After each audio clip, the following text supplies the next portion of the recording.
যে বয়সে বেশিরভাগ ক্রিকেটার বিদায়ের ঘণ্টা শুনতে পান, সেই বয়সেই নতুন সূচনা আসিফ আফ্রিদির।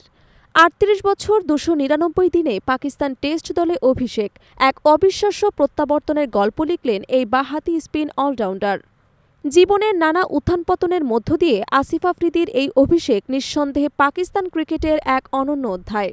দীর্ঘদিন ঘরোয়া ক্রিকেটে খেলে নিজেকে প্রমাণ করলেও জাতীয় দলে জায়গা পাওয়ার স্বপ্নটা যেন অধরাই ছিল তার। অবশেষে দক্ষিণ আফ্রিকার বিপক্ষে চলমান ঘরের মাঠে টেস্ট সিরিজে সে স্বপ্ন পূরণ হল। সিরিজের প্রথম টেস্টে একাদশে সুযোগ না পেলেও দ্বিতীয় ম্যাচেই অপেক্ষার অবসান ঘটে তার। সোমবার রাওয়ালপিন্ডি টেস্টে পাকিস্তানের হয়ে মাঠে নেমে দেশের ২৬০তম টেস্ট ক্রিকেটার হিসেবে নাম লেখান তিনি। আর তার হাতে টেস্ট ক্যাপ তুলে দেন দলের তারকা পেসার শাহিন আফ্রিদি। তবে এই সাফল্যের পেছনের পথটা মোটেও সহজ ছিল না। একসময় দুর্নীতিবিরোধী ধারা ভঙ্গের দায়ে নিষিদ্ধ হয়েছিলেন আসিফ আফ্রিদি। ২০২২ সালে তাকে ২ বছরের জন্য নিষিদ্ধ করা হয়, যার মধ্যে ১ বছর ছিল স্থগিত নিষেধাজ্ঞা। সেই সময়টা কাটিয়ে আবার ক্রিকেটে ফেরেন তিনি।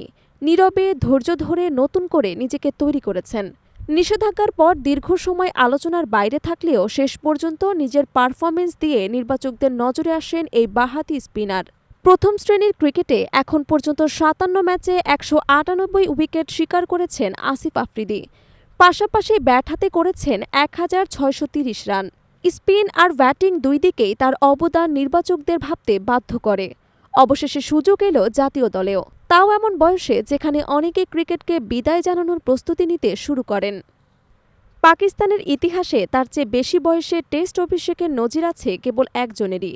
১৯৫৫ সালের জানুয়ারিতে ভারতের বিপক্ষে লাহোরে অভিষেক টেস্টে মাঠে নামার সময় অফ স্পিনার মিরান বাখশের বয়স ছিল ৪৭ বছর ২৮৪ দিন। সেই তুলনায় আসিফ আফ্রিদি দ্বিতীয় প্রবীণতম ক্রিকেটার হিসেবে নাম লেখালেন পাকিস্তানের টেস্ট ইতিহাসে।